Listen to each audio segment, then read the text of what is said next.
In 1982, a giant extraterrestrial spaceship arrives at Earth and hovers over the South African city of Johannesburg. The doors didn't open for 3 months, and finally, a human investigation team, who cuts through the doors to enter the spacecraft, finds over 1 million malnourished aliens, derogatorily called prawns, inside, and the South African government relocates them to a terrestrial camp called District 9.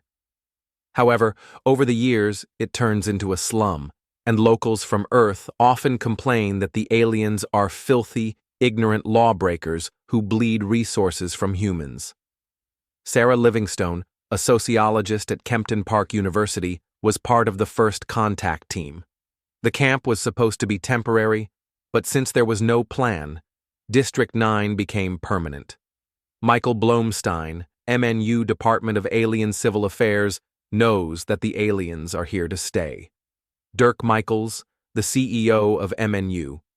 It is theorized that the ship is inoperable as its command module detached and mysteriously disappeared. 20 years since their arrival, and following unrest between the aliens and locals, the government hires Multinational United, MNU, a huge weapons manufacturer, to relocate the aliens to a new camp outside the city.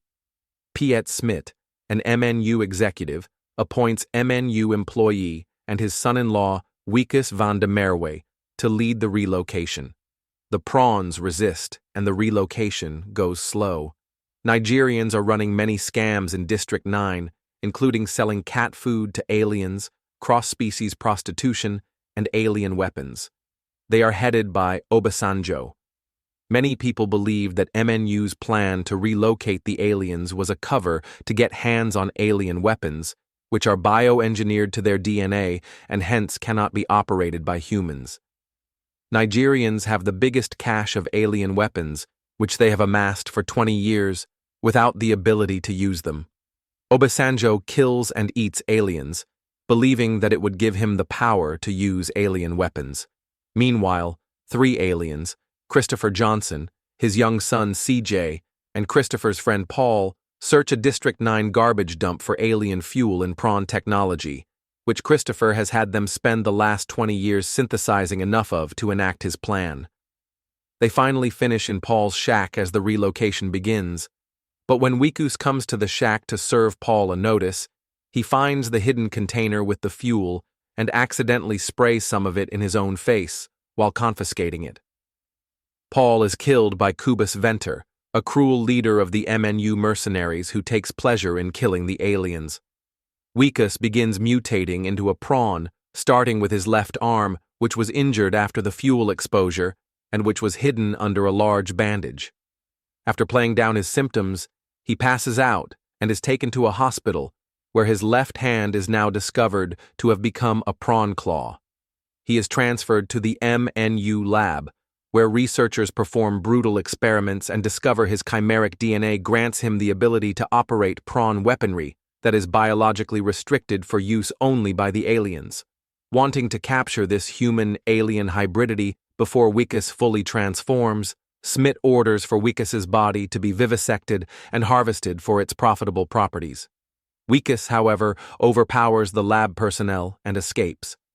While Cobus Venter's forces hunt for him, a smear story is broadcast on television, one that reaches Wikus's wife, who is Smit's daughter, Tanya, claiming Wikus is a wanted fugitive who has contracted a contagious disease from copulating with aliens. Wikus takes refuge in District 9, since this is only place not under constant surveillance by the humans, accidentally finding Christopher and the mother spaceship's concealed command module dropship underneath his slum house. Christopher explains to Wikus that the confiscated fuel is crucial to his plan of reactivating the dropship, and if he can get them in the dropship to the mothership, he can cure Wikus and reverse his physical transformation. Wikus attempts to acquire weapons from the District 9 Nigerian arms dealer, Obasanjo, who wants to eat Wikus's alien arm because he believes it will grant him alien abilities. Wikus, however, seizes an alien weapon and, able to use it, escapes with a collection of weapons he and Christopher can use to attempt a retrieval of the alien fuel. Wikus and Christopher then force their way through MNU to the lab and retrieve the fuel. However, after seeing the barbaric experiments MNU has performed on his people in the lab, Christopher tells Wikus he must return home as fast as possible for help, and cannot undo Wikus's mutation until he returns in 3 years, due to the limited supply of the fuel. Enraged, Wikus knocks Christopher down and attempts to fly the dropship module to the mothership himself, but it is shot down by Cubus Venter's forces.